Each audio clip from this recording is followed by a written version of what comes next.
Yeah, my name is Ashton Davis. I'm the chapter president for Alpha Chi Omega. I joined Alpha Chi in the spring of 2019 as a junior, so I was a little bit older when I joined, and I'll be graduating in December, and that's when my term as president will end. Yeah, when I decided to go Greek, it was something I wasn't sure that I wanted to do when I was a freshman. I think that's why I waited so long before I decided to rush. And when I did, Alpha Chi was the first group of sisters that I got to meet during recruitment. I fell in love with the girls there, and I just knew instantly that's where I wanted to belong, was with all of those ladies, because I could instantly see myself being friends with them. Um, and my transition into Greek life was honestly really smooth. It was so much better than I could have ever anticipated. It's given me so many opportunities. Like, I became president after not being in the sorority for very long because my sisters were so supportive of everything I was doing, and they helped cultivate me into the woman that I am. And it's been such a positive experience for me. And to honestly think about, graduating in December, it's so sad, but I do want to be a very active alumni for our chapter here, and any other chapter in North Carolina, honestly, that would have me. But it's been really wonderful, and I honestly would recommend it to anyone who's even remotely interested in being Greek. My pledge class was part of who integrated a lot of this diversity in some of the recent years, and it's been absolutely amazing. And we even if you join our sorority, we are very integrated with the other organizations on campus, and so you'll have a chance to interact with other sororities within the CPC system, as well as MGHC MGC, MPHC, and the others as well. Yeah, so we now have deferred recruitment at our school, so that means instead of having a typical rush or recruitment week in the fall, that now happens in the spring. So since we no longer have that big rush happening in the fall, we do have an informal recruitment. And so the way that you would learn information about that is if you follow our social media pages, you would see us advertise when and where you can get a hold of us. So because of COVID-19, most likely it's going to be a Zoom call or maybe a one-on-one coffee date that we would just have to set up with you, whenever you're free. Typically, we would have some sort of larger event that would allow for more potential new members or students to come and interact with more sisters at one given time. But just given the circumstances and what UNCG is expecting out of us to keep everyone safe, it will have to be a little more one-on-one. But all you would have to do is just contact us either through our website or through our Instagram, and we would set up a meeting with you.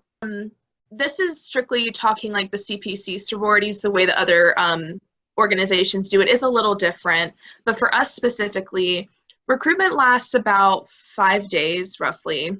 And so the very first night of recruitment is called Sorority 101, and so that is when you'll get to meet the 4 CPC sororities. So Chi Omega, Alpha Chi Omega, Tri Sigma, and Alpha Delta Pi. And so that's kind of when they're going to talk about the logistics of how much it's going to cost, how many members they have, what it's like to live in the chapter facility, just things of that nature, just so everybody kind of has a general understanding of what the expectations would be if you were able to join the chapter. The next night is Sisterhood Night. That'll be the first time you get to meet all of the sisters, and so you'll go and see each sorority. So you'll see all 4 in that one night. Okay. At the end of each night, you as a potential new member will rank who you like talking to that night. And so the next night on Philanthropy Night, you'll see up to 3 of your top 3 choices. So you might see 1, you might see 3, but it'll be ones that you are interested in going back and talking to. And then the final night is called Preference Night. It's very personal. You're going to only talk to one sister, and it's kind of you sealing the deal with, who you are interested in becoming a sister of. And so at the end of that night, you will rank again. At the end of each night, you rank, but on Preference Night, that's when you'll put in your final choice of who your number 1 pick is of all of the sororities. And so the next morning, which is typically a Saturday morning, that's when you'll get your bid card. And then that's later that day, you'll run home to the sorority you have a bid from. And that's when your phase as a new member in the sorority will start. Yeah, it was definitely very intimidating at first because I was there's no way I'm going to be able to make a decision, because the first night I truly enjoyed every single person that I talked to in each respective chapter. And so it was really hard to decide who I wanted to kind of like the top 3 that I wanted to rank. But I just really based it off of the personal connection that I made with the sister that I was talking to in that room. Did I feel comfortable? Did I feel like, we were both very mutually interested in the conversation? How much did I connect with their philanthropy and the things that they do? And, how much did I envision myself being a part of the sisterhood? And these were just all things that kept coming back, to Alpha Chi Omega. I was like, I see myself talking to these sisters every single day. I see myself being friends with these ladies. I love what their philanthropy stands for. I would love to be a part of something like that. And, they were very involved on campus. That was something that I wanted to be a part of. And so I spent a lot of time just really kind of seeing how the puzzle pieces fit between me and Alpha Chi, and that's how I kind of made my decision. And, as cheesy as it sounds, you do kind of get that gut feeling of like, yeah, this is meant to be. Yeah, so once you become a member of the sorority, you have full access, to all of the meetings and the chapter space. So to start kind of like with the chapter space, that's located in Philip Hawkins Residence Hall. So some of our sisters will live there. There is a requirement to live there for at least a year. But also there is a chapter room, which is basically a big living room located on the same hallway with the dorms.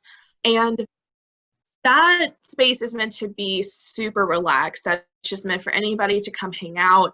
You can do your homework there. It's meant to be a time that you spend with sisters.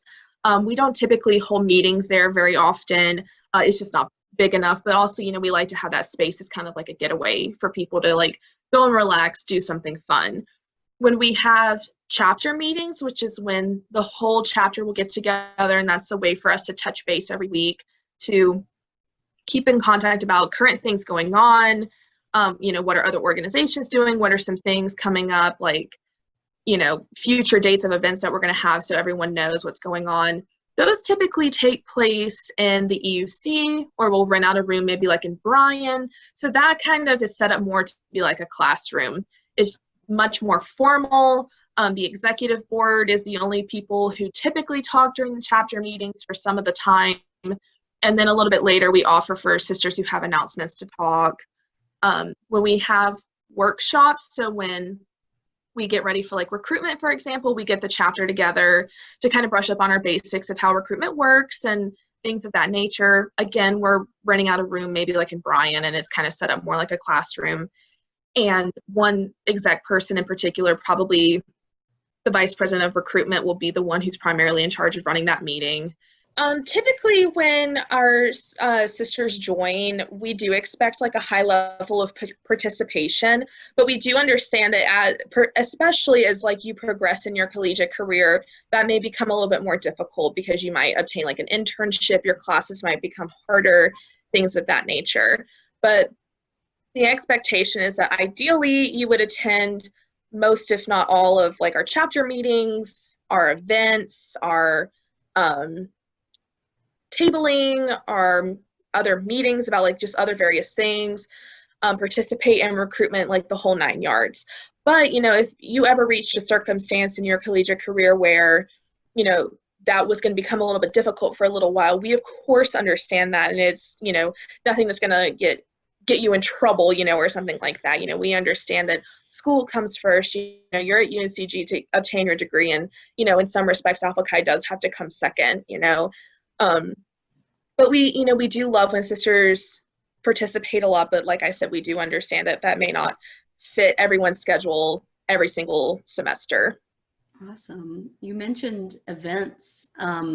What are some events that, like any kind of thing that people could expect that you might do that you can share? Yeah, so in the fall, we typically have what we call rock sit. So we will go sit at the big rock by the calf, and we'll be out there for about 3 days. And it's to raise awareness about domestic violence. While we're out there, we're going to be collecting money, and we usually have a bunch of different resources in the way of like pamphlets and phone numbers, business cards, things of that nature, to hand out to students who maybe want a discreet way of obtaining some information for their personal use, to just educate themselves, or maybe they need the resource, however their situation may be. It's a really great way to talk to different sisters because we're out there in shifts, so like we're constantly changing who's out there. So it'd be a really great way to like go out and talk to everyone. As of right now, Rockstead is planned to be as normal, so hopefully that will be still true. I think that takes place in the first week of October, I want to say. Okay. We're still making some adjustments to our schedule. Yeah. In the fall, we also have Take Back the Night, which is, again, another night about raising awareness about domestic violence. We have a campus march in the evening, and we go around and we chant different statistics that have to do with domestic violence that are very relevant to our community. And we also have an open mic that night, which is for anyone who is interested in coming to come up and share their story, whether that's a personal experience of theirs with domestic violence or that of a loved one. And we're there as long as people are interested in coming up and talking. And this is one of the times that we partner with several different resources on campus. So the CVRC, the Counseling Center. Yeah, what I know that a lot of sisters do is there's a lot of Facebook groups out there. Like I'm already a part of a couple, like an Alpha Chi Omega shirt swap, an alumni group, Alpha Chi's that are specifically in North Carolina, things of that nature. And those type of sites are constantly active with sisters looking for advice or looking for someone to room with, or has questions because about like their new career, and someone will comment who has the same career. I have a pen pal of an Alpha Chi sister who lives on the other side of the country right now, and we send letters back and forth each week. I've never met her in person or anything, but we just like talk via letter every week. Wow. Yeah, so many of our sisters become bridesmaids in each other's weddings. Like I'm attending my G-Big's wedding later this year, and so will a bunch of other sisters. And it is very common for our alumni to come back for when we have like initiation and we have like those big events like Take Back the Night, things that are very pivotal to what Alpha Chi stands for. Alumni always come back. We just got a new chapter advisor, and she was a member of our chapter several years ago. And so it's just really cool to see how alumni still choose to be very interested.